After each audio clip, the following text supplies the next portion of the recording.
Hello, my dear student. How are you all? So, you wanted a video on periodic table. Periodic table या periodic classification of elements का जो chapter है, उसी का आप लोगों को पूरा वीडियो चाहिए. तो ये एक पार्ट तो है ऑलरेडी अपलोडेड. इस वीडियो में हम लोग देखेंगे कि पीरियडिक क्लासिफिकेशन ऑफ एलिमेंट्स जो क्लास 9 में है, क्लास 9 का, उस टॉपिक में कि वो जो पीरियडिक टेबल है, वो जो पैटर्न, एक जो पीरियडिक टेबल का फर्स्ट क्लास था, ये जो पीरियडिक टेबल थी, इसमें जो एलिमेंट सजाए गए थे वो किसके अकॉर्डिंग सजाए गए, कैसे सजाए गए, ये तो बहुत बाद में आया. मॉडर्न पीरियडिक टेबल तो बहुत बाद में आया, आफ्टर बहुत साइंटिस्ट ने काम करके. तो वो साइंटिस्ट कौन से थे, कैसे काम किए, वो सारे हम लोग को पढ़ने पड़ेंगे, क्योंकि उन्होंने इतने अच्छे काम किए तभी जाके आज मॉडर्न पीरियडिक टेबल को हम लोग इतने अच्छे से यूज कर पा रहे हैं. उसकी बहुत यूटिलिटी है. तो the first scientist who came and started this work is Dobereiner. तो डोबे रेनर साइंटिस्ट का नाम लिखिए आप लोग, डोबे रेनर. जो डोबे रेनर का काम ये था, आप लोग, मैं समझा देती हूँ, आप लोग के किसी भी बुक्स में डोबे रेनर का काम आपको मिल जाएगा. तो उनका काम क्या था डोबे रेनर का? तो Dobereiner started this work when only very few elements were known. बहुत कम एलिमेंट्स थे, उतने एलिमेंट्स नहीं थे, 23-26 इतने एलिमेंट्स थे जब उन्होंने काम स्टार्ट किए. तो उनका जो काम था, उन काम का उनके लॉ का नाम है law of triads. Law of triads. Triads का मतलब होता है तीन का सेट, तीन का सेट. ठीक है, तीन का सेट. तो उन्होंने क्या किया, जितने भी एलिमेंट्स थे उनको ग्रुपिंग की तीन के फॉर्म में, एक कॉलम, तीन के सेट्स बनाए according to increasing atomic mass. Atomic mass, जैसे मान लो आपका एटॉमिक, एक एलिमेंट का एटॉमिक मास 1 है, फिर 2 है, फिर 3 है. तो उन्होंने इस लाइन से सजाया कि एटॉमिक मास एक इंक्रीजिंग ऑर्डर में जा रहा है. और उनका जो ट्रायड्स है, मान लो नाइट्रोजन, फास्फोरस, आर्सेनिक, ये उनके ट्रायड्स में ही आता है. तो नाइट्रोजन का सबसे कम एटॉमिक मास, फिर फास्फोरस, फिर आर्सेनिक, और ग्रुप इस तरह से की कि उनकी प्रॉपर्टी सिमिलर हो. ठीक है. उनकी लॉ में एक इंपॉर्टेंट खास बात, very important point, that the mean of atomic mass of the first element and the third elements will give you the answer of second element. First और थर्ड का जो एटॉमिक मास का जो mean करेंगे वो रफली किसके बराबर आएगा, सेकेंड एलिमेंट के बराबर आएगा. ठीक है. तो ये था डोबे रेनर का वर्ड. तो इजीली आपको याद हो जाएगा. लॉ पढ़ना है आप लोग को. लॉ ऑफ ट्रायड्स क्या है? He arranged elements in a group of 3 in increasing order of atomic mass, where the sum of atomic mass with the mean of first atomic mass and the third atomic mass will give you the atomic mass, roughly the answer of atomic mass of middle element. ठीक है. तो ये डोबे रेनर का काम था. अब डोबे रेनर के बाद साइंटिस्ट कौन है? अब इनका ड्रॉबैक भी पढ़ना पड़ेगा आपका. ड्रॉबैक थोड़ा है, किसी बुक में है, किसी बुक में आप लोगों के नहीं है. तो डोबे रेनर का ड्रॉबैक्स यही है कि उन्होंने ये जो भी सजा रहे थे, लॉ ऑफ ट्रायड्स कर रहे थे, वो बहुत दूर तक नहीं जा पाए. मींस फ्यूचर में तो और एलिमेंट्स डिस्कवर हुए, सिर्फ उतने फ्यू एलिमेंट्स तक थोड़ी है, उनके बाद और डिस्कवर होते गए, लगातार डिस्कवर हो रहे हैं. और उन डिस्कवरी में ये लॉ फिट नहीं हो रहा था, तीन का सेट फिट नहीं हो रहा था, एवरेज भी नहीं आ रहा था, रफली एवरेज आ रहा था, मीन्स थोड़ा हैपोजेट था, मतलब क्लियर नहीं था. तो इनका लॉ, इनका काम के बाद नेक्स्ट साइंटिस्ट जिनका नाम है न्यूलैंड, हु केम, डोबे रेनर के बाद सेकेंड साइंटिस्ट है, उनका नाम है न्यूलैंड. न्यूलैंड ने का लॉ का नाम है law of octave. Law of octave. तो what does this law explain? This law explains, मैं समझा दे रही हूँ बुक से रीडिंग आप लोग, क्योंकि ये सब थ्योरी है, इनको आपको पढ़नी है. लॉ ऑफ ऑक्टेव क्या है? लॉ ऑफ ऑक्टेव बोल रहा है कि आपने कभी म्यूजिक सीखा होगा, तो म्यूजिक का नोट्स क्या है? सा रे गा मा पा धा नी, फिर सा आ जाता है. करेक्ट। सा रे गा मा पा धा नी सा, यानी फर्स्ट नोट और एट्थ नोट सिमिलर है, ठीक है।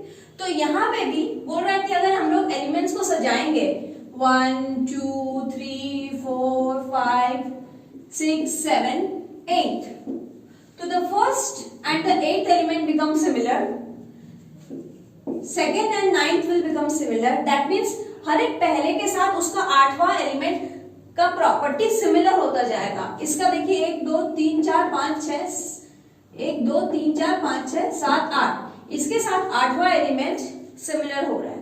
तो every first element become having similar property with the eighth one. Similar है सा रे गा मा पा धा नी सा, और इंग्लिश में हम लोग जो एक नोट है डो रे मी फा सो ला टी, डो रे मी फा सो ला टी फिर डो डो। तो ये वैसे ही लॉ ऑफ ऑक्टेव उन्होंने ये काम किया, लेकिन उनके इनका काम डोवेडनर से काफी ज्यादा एडवांस था। इन्होंने एक टेबल सी बनाई बहुत सुंदर, उस टेबल में काफी सारे एलिमेंट्स उन्होंने जचाने की कोशिश की, सारे एलिमेंट्स को उनको पुट करने की कोशिश की, काफी सक्सेसफुल रहे, लेकिन उनके भी कुछ कुछ डिफेक्ट्स हैं, कुछ कुछ डीमेरिट्स हैं, डिसएडवांटेज। उनका जो प्रॉब्लम है, ड्रॉबैक्स है, क्या क्या है। सबसे पहला डिसएडवांटेज कि उनका लॉ में सिर्फ applicable up to calcium, applicable up to calcium, calcium तक एप्लीकेबल था। सो ये जो नोट्स चल रहे थे, फर्स्ट और एथ एलिमेंट जो सिमिलर हो रहा था, कैल्शियम का एटॉमिक नंबर है 20, मास नंबर है 40, यानी सिर्फ कैल्शियम तक ये लॉ एप्लीकेबल था। And after calcium this law was not applicable, this law was not successful after calcium. Clear? The next drawback again एक कैल्शियम वाला था। दूसरा ड्रॉबैक कि in order to fit elements को फिट करने के चक्कर में कि सारे एलिमेंट जो उनके पास नोन है उनको फिट करना है उनकी टेबल में, उनकी जो टेबल थी उस टेबल में वो सारे एलिमेंट्स को फिट करने के लिए क्या किए, कभी कभी दो एलिमेंट्स एक ही ग्रुप में डाल दिए, एक ही स्लॉट में डाल दिए। एग्जांपल देती हूँ, आपको आपके पेरेंट्स ने कहा है कि आज आपको घर क्लीन करना है, तो आप क्लीनिंग कर रहे हो, लास्ट में थक जा रहे हो, थक के क्या कर रहे हो, फिर आपको चिढ़ आ रहा है कि उफ कितना काम करे, तो आप लोग क्या कर रहे हो, बाद में आप सब चीज जस्ट एक ही जगह पर ठूसने लग जाते हो। वर्ड दैट इज ठूसना। तो इन्होंने भी वैसे ठूसना का काम कर दिया, लास्ट में उनको समझ में नहीं आया क्या करें, तो जैसे कोबाल्ट एंड निकल उन्होंने एक ही स्लॉट में पुट कर दिया। तो this was a defect, he placed two elements in a single slot, this was a defect. Okay, तो two elements in a single slot, in a single slot। और क्या डिफेक्ट था, बहुत सारा अनलाइक एलिमेंट एक ही, जैसे हम लोग बचपन में करते थे ना, tick the odd one out. सारे ब्लू पेन है, एक ब्लैक पेन है, तो हम लोग ब्लैक को सर्कल करते थे, अनलाइक एलिमेंट्स, अनलाइक पेन। तो यहाँ पे भी ये ग्रुप के एलिमेंट सारे सिमिलर थे। कोबाल्ट निकल, यहाँ उनका आयरन था और कोबाल्ट निकल इधर था। आयरन कोबाल्ट निकल काफी सिमिलर है, they are of same category, same metal elements है, ये लोग ट्रांजिशन मेटल्स हैं, डी ब्लॉक एलिमेंट्स हैं।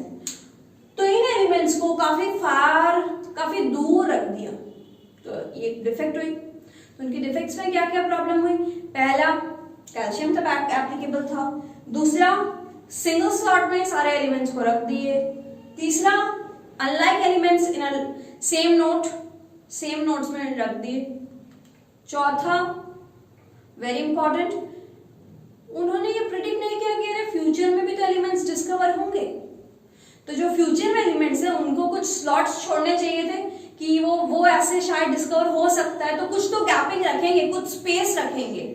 करेक्ट। आज हम लोग कोई भी फंक्शन करते हैं या ओकेजन होता है, तो हम लोग मान लो 20 इन्विटीज, हम लोग को 20 जन को हम लोग बुलाए हैं, तो हम लोग थोड़ा प्रिपेयर थोड़ा हल्का ज्यादा ही करते हैं कि 25 तक मान के चलो। करेक्ट। तो उनको ये सोचना चाहिए कि न्यू एलिमेंट्स में discover and they must be given some place, तो उनका कोई प्लेस नहीं था for the future elements. Clear. तो न्यूलैंड्स का लॉ आपको पढ़ना है अपनी बुक से लाइन टू लाइन, का जो समझ में नहीं आए बुक का पेज बोल के अंडरलाइन स्क्रीनशॉट लेके भेज दीजिए, या फिर आप उसका क्वेश्चन कमेंट बॉक्स में पुट कीजिए कि क्या आपका डाउट्स है। नेक्स्ट, न्यूलैंड के बाद जो साइंटिस्ट आए उनका नाम है, तो फर्स्ट कौन थे? डोबेरेनर, फिर न्यूलैंड, सर्कल कर देते हैं। तीसरे साइंटिस्ट का नाम है, बहुत बहुत अच्छा काम किया जिन्होंने, मेंडेलीव। मेंडेलीव लॉ, इनका लॉ भी पढ़ना इंपॉर्टेंट है। स्टेट मेंडेलीव लॉ, जैसे मॉडर्न पीरियडिक टेबल लॉ वैसे मेंडेलीव लॉ। मेंडेलीव ने काफी इंटेलिजेंटली काम किया। क्या किया? सुनो, ध्यान से सुनो। उन्होंने क्या किए, उनके टाइम 63 एलिमेंट्स नोन थे, तो 63 एलिमेंट्स को सबको एक, जैसे प्लेइंग कार्ड्स होते हैं, हम लोग कोई कार्ड छोटे छोटे स्क्वायर बॉक्स के कार्ड्स, स्क्वायर शेप के, उन्होंने सारे एलिमेंट्स को, पहले सारे एलिमेंट्स को नाम लिख दिए, हाइड्रोजन, हीलियम, लिथियम, जो जो एलिमेंट्स नोन थे उनको रख दिए, और सारे एलिमेंट्स को लैब में, उनके लैब में उन्होंने सबका रिएक्शन करवाया, केमिकल प्रॉपर्टी को चेक, किसकी चेक की? केमिकल प्रॉपर्टी चेक की। कैसे केमिकल प्रॉपर्टी चेक की? They reacted every element with oxygen and hydrogen. उन्होंने सबके साथ ऑक्सीजन को रिएक्ट करवाया और हाइड्रोजन को रिएक्ट करवाया, कि this hydrogen with oxygen, hydrogen again lithium with oxygen, lithium with hydrogen, every element reacted with oxygen and hydrogen, since oxygen is very abundant and reacts with every element, तो वो उन्होंने oxygen और hydrogen को एक ideal मान के चला कि ये सबसे रिएक्ट करके देखते हैं क्या आता है। अब सोच लो, लिथियम किस तरह बिहेव कर रहा है बेरिलियम या सोडियम, तो उन्होंने क्या किया, पिन होती है ना नोटिस बोर्ड पर, तो पिन करते गए, फिर ये ऐसे रिएक्ट किया, फिर पिन किए, फिर पिन किए, तो ही pinned elements according to their chemical property and he was very successful in placing all the elements, सारे पिन अप हो गए, उन्होंने बहुत खुशी हुई कि he placed every elements। अब उन्होंने सोचा कि अब मैं एक टेबल बनाऊंगा जिनको सबको शॉर्ट आउट करके लिखेंगे, तो his law was that atomic periodic table, periodic property of elements are the function of are the function of their atomic mass। क्या है? Periodic property of the elements are function of atomic mass। Atomic mass के हिसाब से सब सजाए, 1 2 3 सब successfully सजाए, और सबकी प्रॉपर्टी भी सिमिलर होती गई, तो उनका बहुत सुंदर टेबल सज गया। उनके टेबल में for the very first time उन्होंने नाम दिया कि we will name columns as groups and we will name this horizontal rows as periods. So there were 2 names given by Mendeleev, periods and groups, जो कि आज तक हम लोग यूज करते हैं। क्या 2 नाम है? उन्होंने पीरियड्स और ग्रुप्स का नाम आविष्कार किया। ग्रुप्स होती है वर्टिकल कॉलम, पीरियड्स होती है हॉरिजॉन्टल रो, और उनके स्लॉट में पुट करके स्टार्ट कर दिए। अब उनके मेरिट सुनो एक से एक। जब मैं सुनी थी तो सच में मतलब सोच रही थी, इमेजिन कर रही थी, आप भी सोचो कि सबसे पहली बात, उनके पीरियडिक टेबल में कुछ गैप थी। मान लो यहाँ है, अचानक से यहाँ गैप है, यहाँ है, फिर यहाँ पे गैप है। तो उनके पीरियडिक टेबल में देयर आर सम गैप्स। तो आप और हम क्या सोचेंगे? these gaps are defects, these gaps are some defects which were placed empty, but actually that they are not defects, they are a success point for him, because वो gap क्या थे? Future elements. उन्होंने predict किया, उन्होंने ये सोचा शायद future में एलिमेंट्स डिस्कवर होंगे जिनकी एटॉमिक मास यही वाली आएगी। जैसे 1 2 3 खाली छोड़ दिया 4, यानी उनकी इतने दिमाग तेज, इतने हाई इंटेलिजेंट कि उन्होंने ये भी प्रेडिक्ट किया कि इस एटॉमिक मास का कोई एलिमेंट आएगा जो कि यहाँ पे प्लेस होगा। So he predicted elements of future generations, of future time, and they were placed in this position. Clear? और उनका नाम भी रखा. क्या नाम रखा? सपोज हम लोग सब लोग खड़े हैं, 1 2 3 4, 5th प्लेस खाली है, फिर 6th, तो 5th का उन्होंने नाम रखा एका 6. एका का मतलब होता है प्रिसीडिंग, उसके प्रिसीडिंग वाले एलिमेंट के अकॉर्डिंग नाम रखा. जैसे स्कैंडियम, जर्मेनियम, ये सब लैटर डिस्कवर हुए तो उनके नाम भी रखे गए. एकादिस, एका एल्युमिनियम. ओके, तो आप लोग अपने बुक से अच्छे से पढ़ो कि उनके नाम क्या है, उनके डिफेक्ट्स क्या क्या है, मतलब उनके जो गैप्स है वो कौन से हैं. उसके बाद एक है कि उनका पूरा कॉलम एम्प्टी था. कॉलम मतलब मान लो एक कॉलम पूरा एम्प्टी छोड़ दे, लास्ट एलिमेंट, लास्ट कॉलम पूरा एम्प्टी, तो लास्ट कॉलम पूरा एम्प्टी, पूरा खाली, यानी वो क्या है, वो नोबल गैस है, वो इनर्ट गैसेस है, जो उन्होंने सोचे कि ऐसे कुछ एलिमेंट्स आविष्कार होंगे जो किसी से रिएक्ट नहीं करेंगे, उनके लिए वो एक स्पेशल जगह दे दिए अपनी ग्रुप में लास्ट कॉलम में, जिनके जो नोबल गैस के लिए है. So he predicted noble gas at that time and placed a column which is full empty. So these are some very good points of Mendeleev work. But again there are some drawbacks which we will discuss what are the drawbacks of Mendeleev periodic table. So Mendeleev periodic table के drawbacks हैं, मैं थोड़े fast cover करवा रही हूँ क्योंकि ये theory part है तो आप लोग बुक से पढ़ सकते हो, इससे मैं ज्यादा लिख भी नहीं रही हूँ.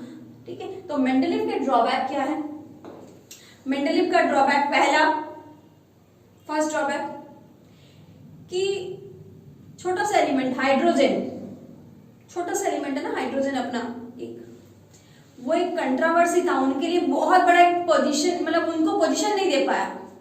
He could not place hydrogen in a right position, could not placed. He was confused to place hydrogen. Because hydrogen has similarity with the first group element alkali and the 17th group element halogens. तो first group और halogens के साथ बहुत similarity थी, तो hydrogen को place करने में दिक्कत हुई. Clear? Second, isotopes were challenge to him. Isotopes तो आप पढ़े होंगे ना एटॉमिक स्ट्रक्चर में कि same atomic number different mass number of the same element. एक ही एलिमेंट के सेम एटॉमिक नंबर होते हैं, डिफरेंट मास नंबर होते हैं, तो उनके लिए वो चैलेंज थे, उनके लिए कोई जगह नहीं, कुछ भी नहीं. Isotopes were a challenge. And third point, थोड़ा प्रॉब्लम हुआ कि कई हायर एटॉमिक मास पहले आ जा रहे थे, मान लो 1 2 3 5 फिर 4. ठीक है, तो atomic mass of higher one was placed previous then the atomic mass with lower one. Lower one को बाद में रखा, हायर एटॉमिक मास को कहीं आगे कर दिया because of the property matter, उनको लगा प्रॉपर्टी सिमिलर है. तो ये एक प्रॉब्लम थी, एटॉमिक मास कहीं इधर उधर डिफर कर रहे थे. ठीक है, तो मेंडलीव के आपके ड्रॉबैक्स पढ़ने हैं. तो ये 3 साइंटिस्ट आपके को लेके पूरे उनकी लॉज याद करनी है. क्या क्या? डोबेरेनर, न्यूलैंड, मेंडलीव. उसके बाद वाला जो है वो मैं आपका पार्ट अपलोड ऑलरेडी हो चुका है. क्या है वो? मॉडर्न पीरियडिक टेबल का, पीरियडिक टेबल कैसे बनती है, साइज कैसे वेरी होती है, वैलेंसी कैसे वेरी होती है, वो आप उसमें से देखिएगा. और इसमें से आप लोगों को पढ़ना है जैसे ग्रुप 1 एल्कली मेटल्स का सारी प्रॉपर्टी क्या है, हैलोजेंस की प्रॉपर्टी क्या है, ट्रांजिशन मेटल्स की प्रॉपर्टी क्या है, इनर ट्रांजिशंस की प्रॉपर्टी क्या है, एफ ब्लॉक्स, एक्टिनॉइड्स रेडियोएक्टिव है, विच ग्रुप्स आर रेडियोएक्टिव, ये सब कुछ पढ़ना है. जो एक वीडियो जो इसका और एक पार्ट है उसको देखना और ये कंप्लीट करना, फिर डाउट्स पूछना अपने कमेंट बॉक्स में क्या डाउट हो रहा है. होप ये वीडियो आपको समझ में आया है, और अगर समझ में आया तो जरूर लाइक करो, शेयर करो फ्रेंड्स के साथ, और इस चैनल को सब्सक्राइब करो.